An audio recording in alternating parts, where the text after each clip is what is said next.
1936年11月10日，在上海的一间大饭店里，国民党的代表陈立夫和共产党的代表潘汉年曾有过一次短暂的谈判。这是国共两党代表自1927年后第一次正式接触。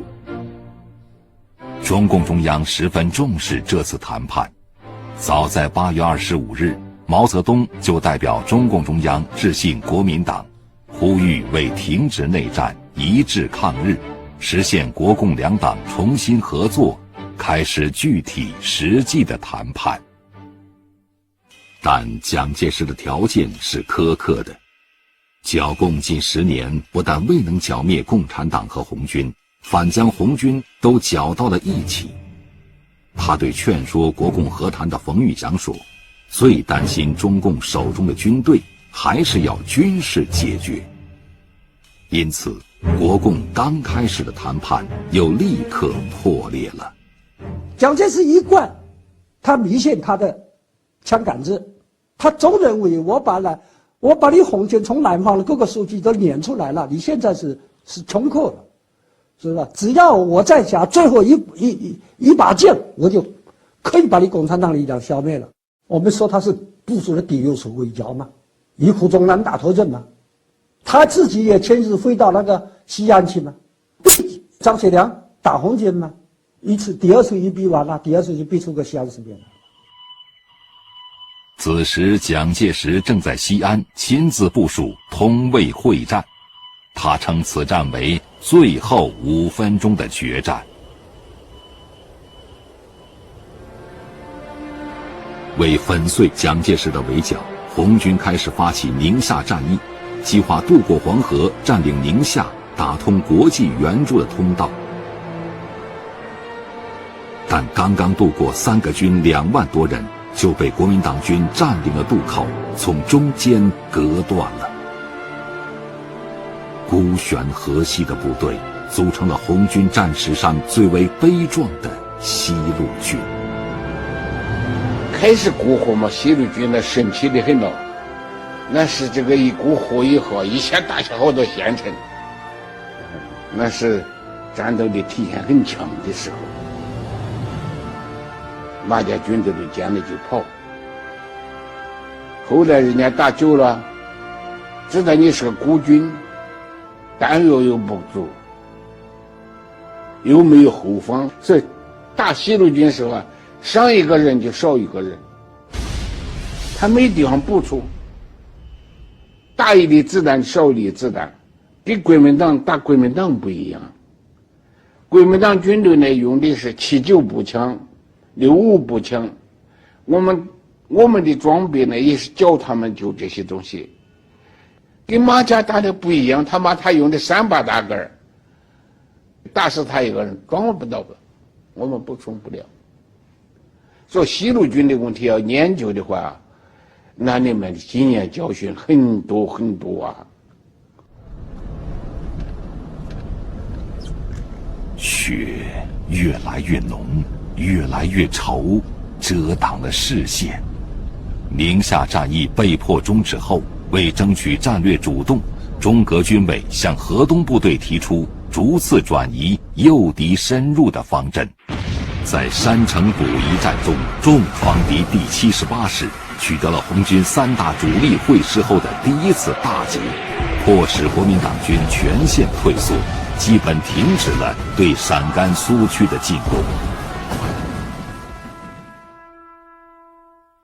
12月1日，毛泽东代表红军将领致信蒋介石，信中说：“先生一念之转，一心之发，而国仇可报，国土可保，失地可复。先生亦得为光荣之抗日英雄。吾人诚不愿见天下后世之人聚而称曰：亡中国者，非他人，蒋介石也。”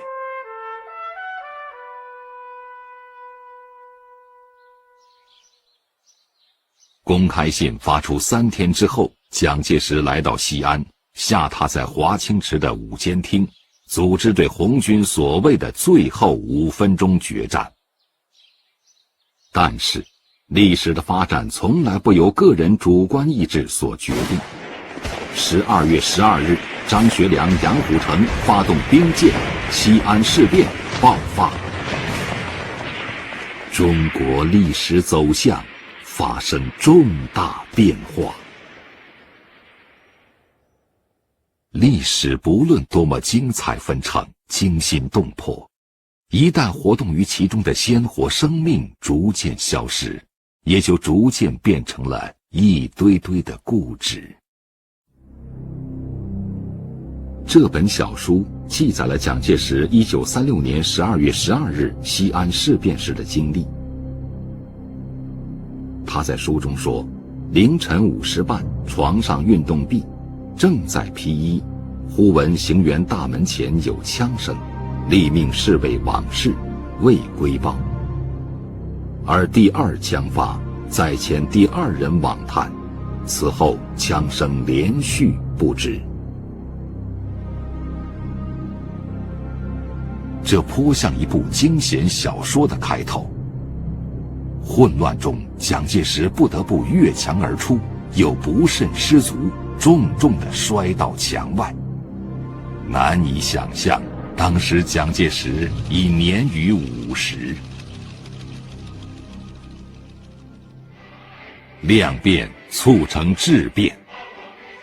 西安事变的和平解决，推动了国共两党的再次合作，中华民族发出了团结抗日的吼声。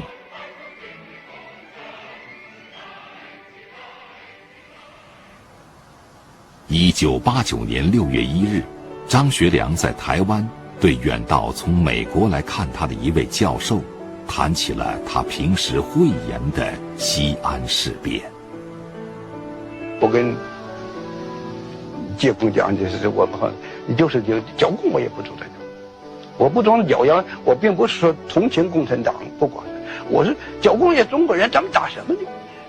不，共产党我们可以谈吗？他还说，谈是我的主张，而且我对蒋公讲，我说共产党你也剿不了。他说为什么？我说共产党有人心，我们没人心。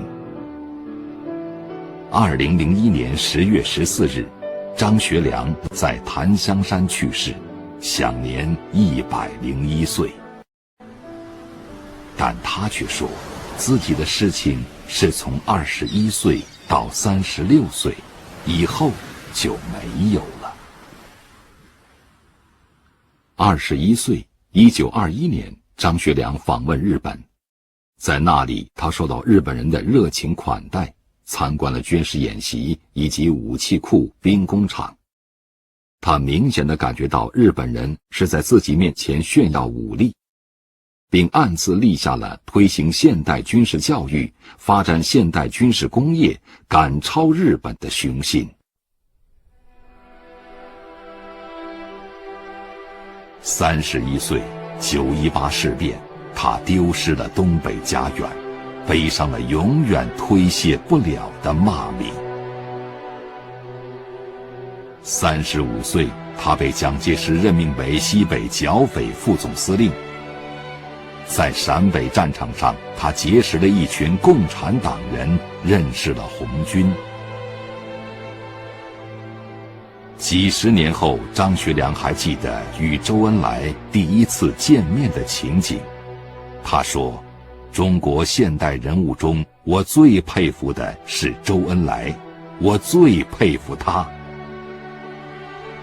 36岁，在西安事变和平解决后，张学良不顾周恩来的劝阻，跟随蒋介石登上了前往南京的飞机。从此，他失去了自由。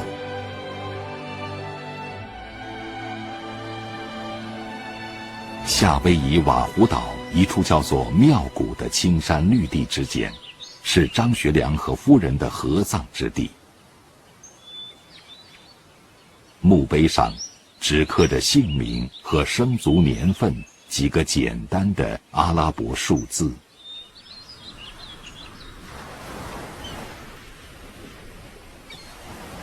常说殊途同归，殊途果真可以同归吗？在《西安半月记》的引言中，蒋介石这样写道：8年剿匪之功，预计将于2星期至多1月内可尽全功者，尽作此变，鸡犬挥于一旦。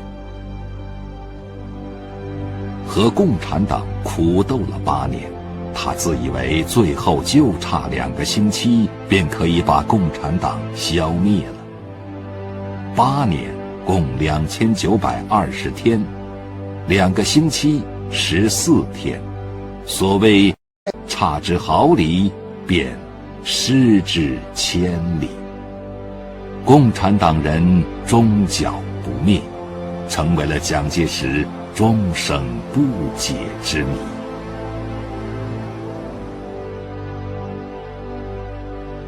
这个经典的瞬间记录了对手之间微妙的一刻。在20世纪的中国史书中，他们都是主角。使蒋介石真正认识毛泽东的是他对苏区的围剿和红军的长征。对手间本不用互相尊重，蒋介石从第一次围剿起便以5万大洋悬赏毛泽东等的人头。毛泽东也曾嬉笑怒骂道：试问蒋介石这个蠢货懂什么？对手之间又是相互尊重的。悬赏毛泽东人头的蒋介石，1945年抗战胜利后3封电报请毛泽东到重庆商讨国际国内各种重要问题，2次留毛泽东下榻于自己的林园官邸。而毛泽东得知蒋介石不抽烟后，虽然自己烟瘾很大，一天能吸几十支，但只要有蒋介石在场，便一根烟不吸。会谈连续达4个小时之久，也是如此。这种尊敬，与其说是对个人的尊敬，不如说是对实力的尊敬，对各自历史地位的尊敬。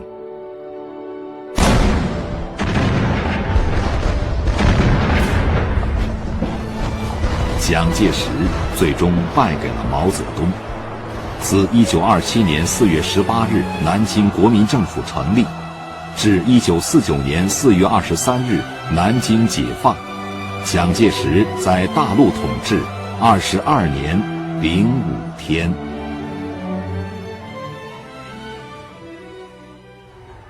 为何而败？是败于主义，还是败于枪杆？是败于对历史的把握，还是败于对未来的规划？在孤岛台湾的日子里，一直在计划反攻大陆的蒋介石，也在总结失败的教训。他反复说起的2个话题，就是信仰的失落和党内的腐败。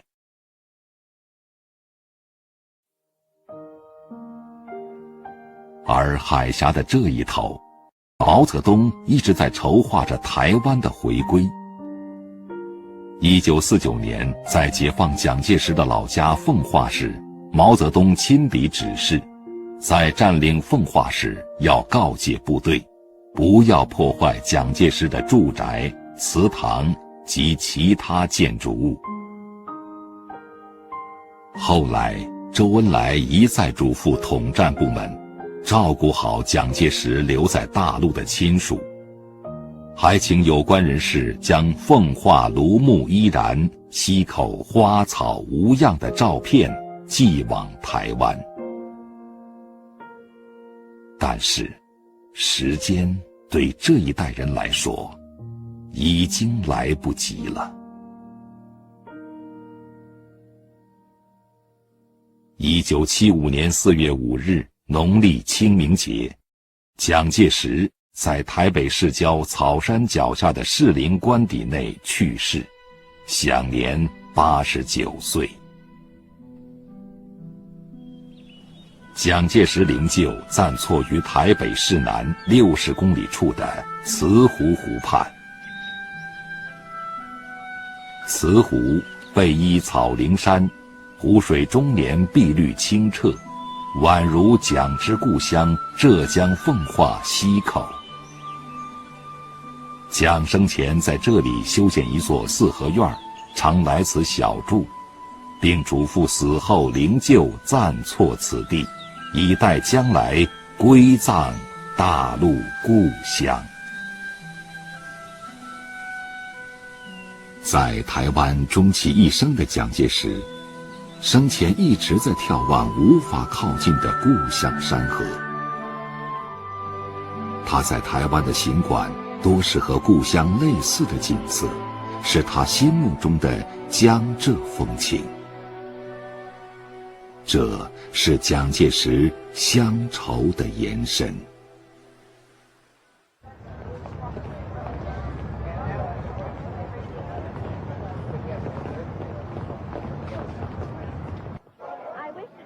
1950年1月9日，宋美龄在美国发表广播演说，说了这样一番话。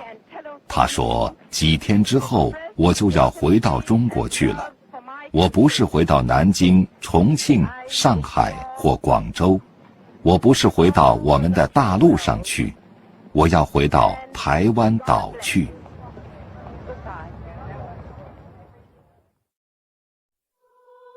很难找到另一个人像宋美龄这样，一生中目睹了如此之多的风雨烟云。她眼看着国民党丢掉了大陆，又眼看着当时国民党丢掉了台湾。她和丈夫终生为之奋斗的东西，一件一件在眼前灰飞烟灭。晚年定居纽约的宋美龄经常独自发问：为什么上帝让我活得这么久？周围无人能够回答。于是他自言自语道：也许这是上帝对我的惩罚，并决意不再回当时被台独势力控制的台湾。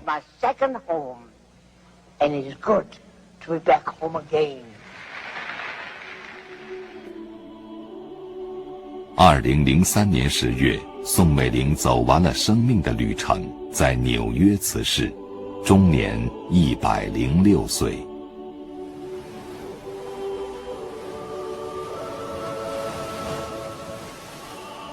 人类的历史何其漫长，个人的生命又何其短暂。不是每个人都能以短暂的生命辉映漫长的历史。20世纪上半叶在世界东方，最激动人心的话题莫过于救国与革命。那个世纪狂飙突进，金石掺马力，大浪淘沙。没有哪个世纪像20世纪那样，以如此丰厚的精神财富呈现于奔腾不息的历史长河中。俄国爆发了推翻罗曼诺夫王朝的2月革命，和实现无产阶级专政的10月革命。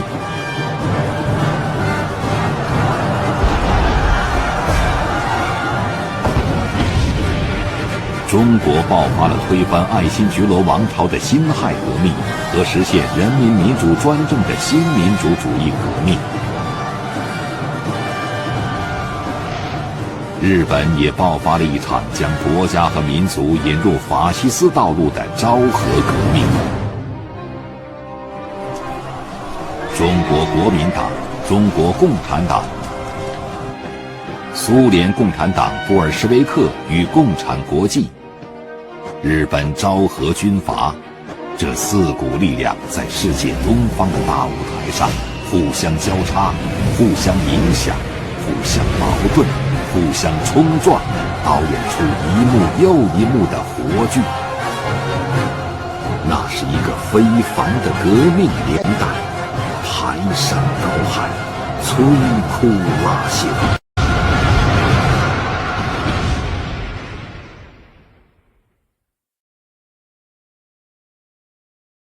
书图上远去的人物都是那样的年轻。那是一个年纪轻轻就干大事，年纪轻轻就丢性命的时代。我们应该用怎样的心态去看待他们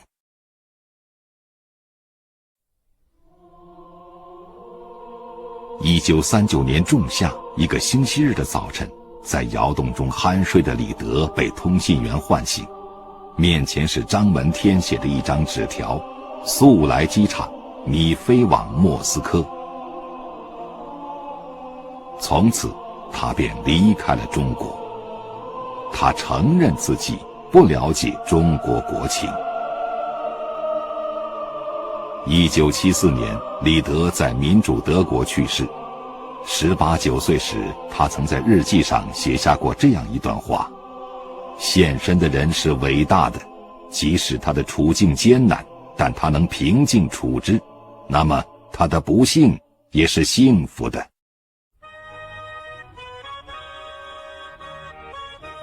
还有那个曾给中国革命以巨大影响的鲍罗廷，回国后失去了斯大林的信任。他先是当了一家公司的副经理，但极不适应，后来还做过厂长、主编，都是诸事不顺。有人说，鲍罗廷像是被废弃了的火车头锈在了岔道上。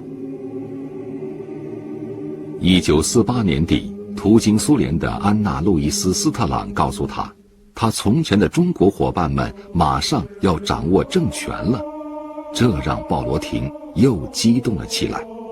他打破了长久的沉默，说：中国共产党人的节节胜利，说明他们的理论不可能都是错的。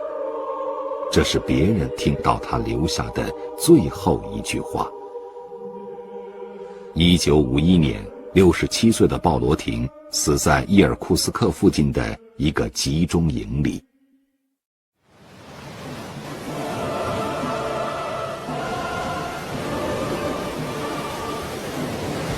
孙中山说：世界潮流浩浩荡荡，顺之则昌，逆之则亡。这是所有风云人物的历史命运。它表明，在历史的大浪中，个人也并非毫无自主的意志。人生会因为不同的选择而留下完全不同的印记。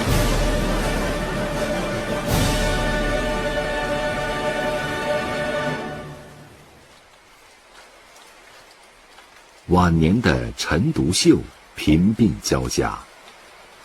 他在江津住的2间厢房中，仅有一架木床、一张书桌、几条凳子。当年北大的同仁们有亲自上门送钱的，也有托人转赠的，他都不要。陈独秀一生曾5次被反动当局逮捕。77事变后，陈独秀被减刑释放，途经武汉时，叛党的张国焘想拉他再组织一个党，却被陈独秀一口拒绝。蒋介石也想拉他进参政会，但陈独秀说：我跟蒋介石不共戴天，他杀了无数民众，杀了我的2个儿子。1942年春5月13日晚，他在研究古文字时，最后注解了一个汉字“抛”。这对于他的一生来说，成了一个意外的注脚。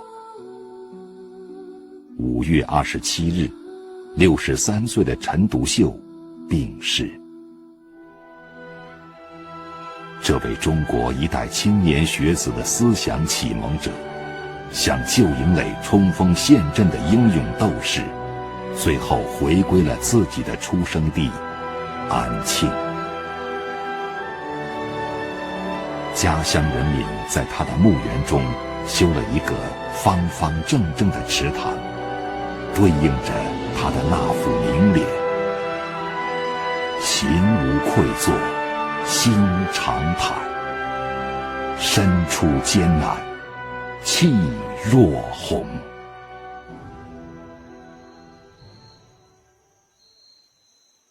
叛党的张国焘后来加入了军统，主持过特种政治问题研究室、特种政治工作人员训练班，扛着蒋介石给的中将军衔，从事起下作的特务活动。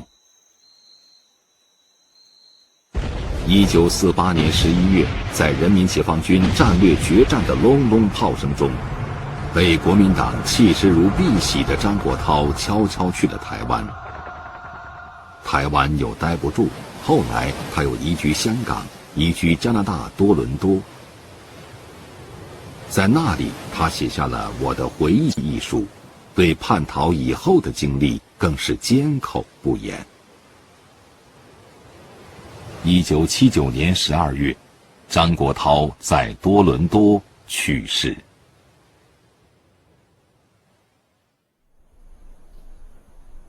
还有王明，在延安整风运动中，王明受到了严厉的批评。1945年4月，中共中央作出关于若干历史问题的决议，结束了曾统治党4年之久、影响党达14年之久的王明左倾错误路线。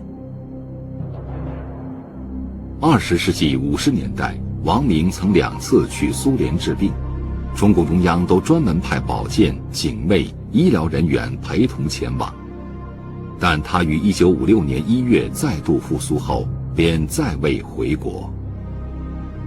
中苏关系恶化期间，王明曾根据当时的政治需要，化名发表文章、书籍，攻击和歪曲中国共产党的历史。这样一个以别国利益为中心利益，以别国目标为中心目标，以别国指示为最高指示的人，是无法活在中国人民心中的。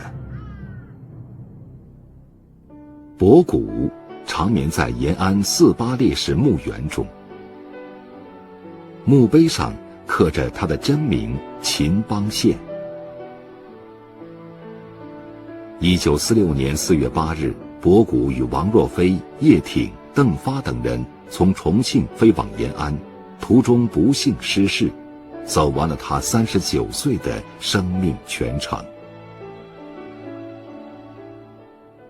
在遵义会议上，他和李德的指挥权被取消。1个月后，他按照中央的决定，把整理好的3担子中央文件和印章毫无保留地交给了接任的张闻天，并说今后有事尽管分派我秦博古来干。他说到做到，在此后的岁月中，无论分配他做什么，都从不推诿。他说，我给党造成了这么大的损失，我就是再多做多少工作都弥补不了这个损失。摆正了党的事业和个人利益的关系，博古坦荡磊落的胸襟让人怀念。我们讲述的这段历史，不是一泓平滑光洁的缓流，而是一段跌宕起伏的惊天动地的激流。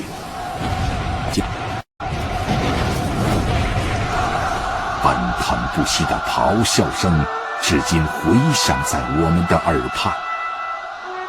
这部动荡不已的历史，你可以说它不富足、不充裕、不美满、不安宁，但你必定惊叹它的光荣与梦想，它的热血与献身。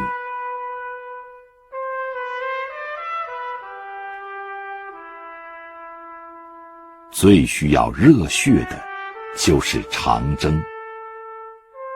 1985年，美国记者哈里森·索尔斯伯里怀揣心脏起搏器，带着打字机，以76岁高龄实现了自己50年前立下的夙愿，走完了中国工农红军25000里长征路，出版了长篇著作《长征：前所未闻的故事》。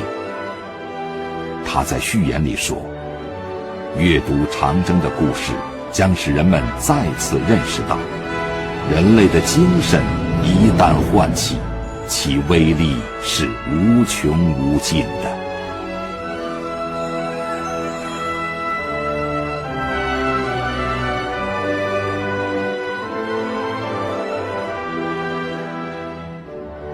你可以忘记红军长征走过的具体线路，可以忘记无尽的高山大河、峡道天险，可以忘记每一次战斗的过程与细节，但长征所展示的足以照耀千秋万代的不死精神与非凡气概，你将永难忘怀。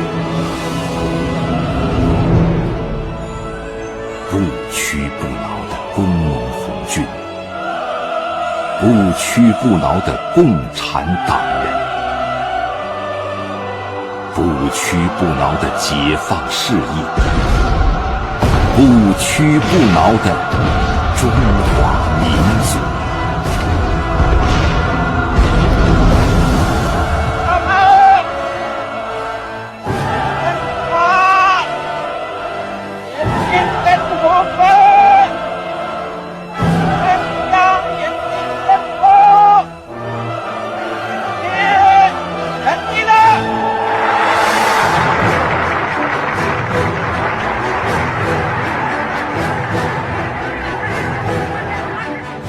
禅心思索，如果没有树立起坚定的理想信念，共产党人怎么可能经受住巨大的牺牲考验？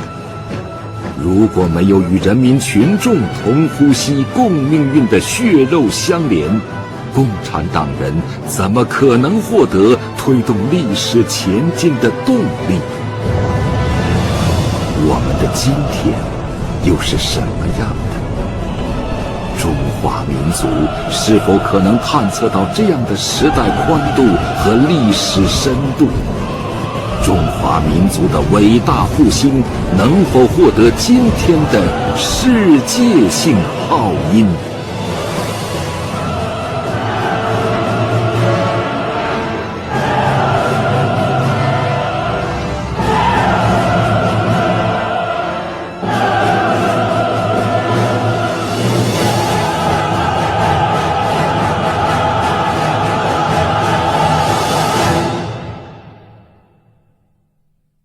真正的共产党人，信念一以贯之，毫不动摇。1976年，身在垂暮的朱德回首往事时，仍然这样说：我们做的事情是光荣的，是有前途的。共产党员受点委屈不算事儿，井冈山、瑞金25000里长征，那么多困难，那么多挫折，我们都踏着熬过来了。现在这点磨难能让我们丧失信心吗？革命总是要经历曲折反复的，总是要向前发展的。使人想起南昌起义部队失败后，他带剩余官兵跋涉时的情景。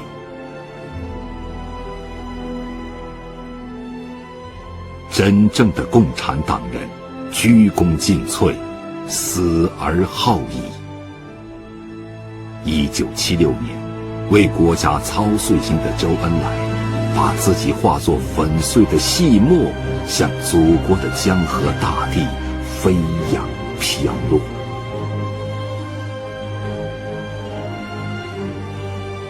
你读过他学生时代那篇作文吗？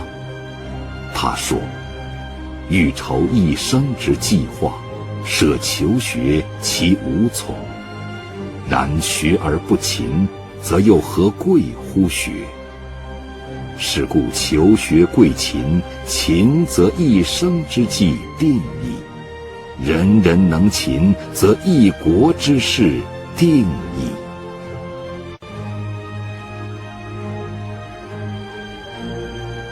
全心全意为人民服务的人，即使走了，也永留在人民心间。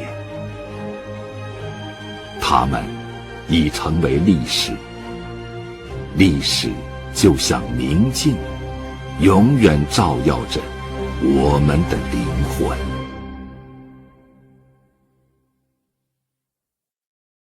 1910年秋，毛泽东在盛世威严的影响下决定外出求学。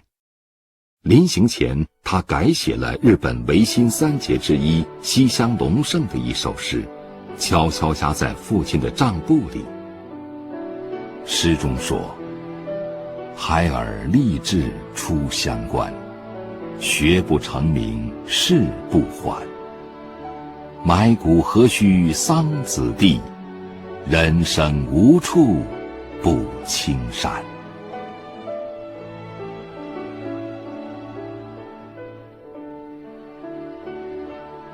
他的一生面对过无数的失败挫折、艰难困苦、惊涛骇浪，但他的文章与诗篇绝无萎靡，绝无木气，绝无富丽，绝无奢华，永远充满着荡气回肠的激情，雄浑奔放。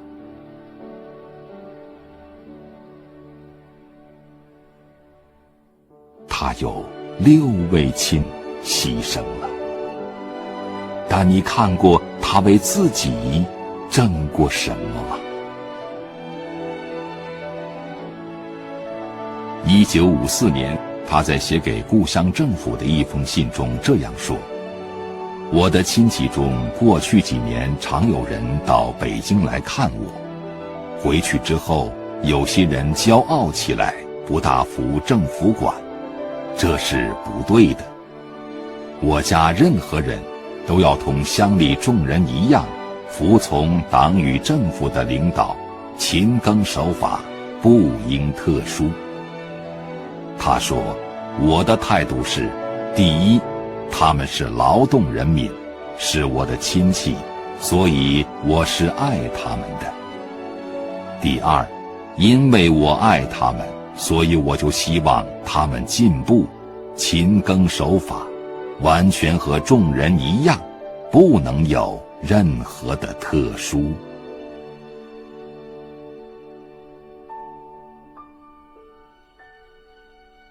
一位作家写道：人的一生像北方的夏季一样，迅速地把热度耗尽。对于伟大和不伟大的人来说，或迟或早都有死亡在等待着他们。这一真理对所有的人都同样残酷。具体人的思想是一个巨大的神秘世界，它不会随着一个人的死亡而一同消失。我们对他了解的希望没有止境。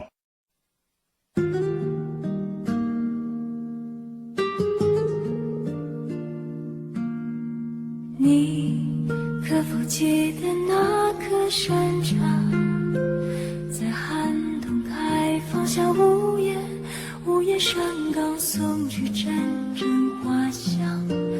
我多想多想，像他那样天各一方，也能把你守望。你可否记得那只白鸽，用短翅飞翔，穿越风雨，飞向美丽地方。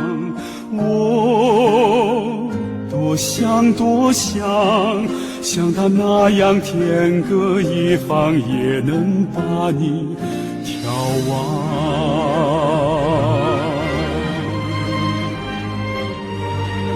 这段可歌可泣的历史告诉我们，正是紧紧与人民站在一起，为民族独立与人民解放义无反顾、舍生忘死的共产党人，才成为了中华民族的脊梁，才获得了引领中华民族走向伟大复兴的执政资格。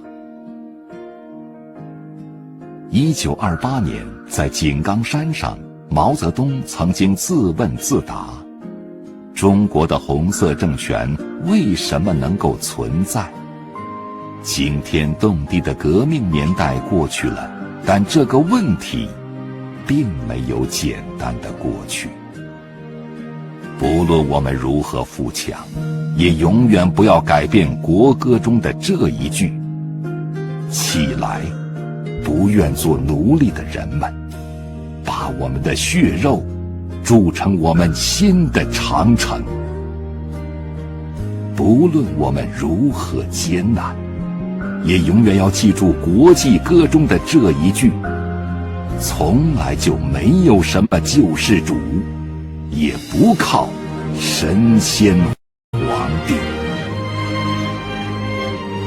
中华民族的昨天是雄关漫道真如体，中华民族的今天是人间正道是沧桑，中华民族的明天一定是长风破浪会有时。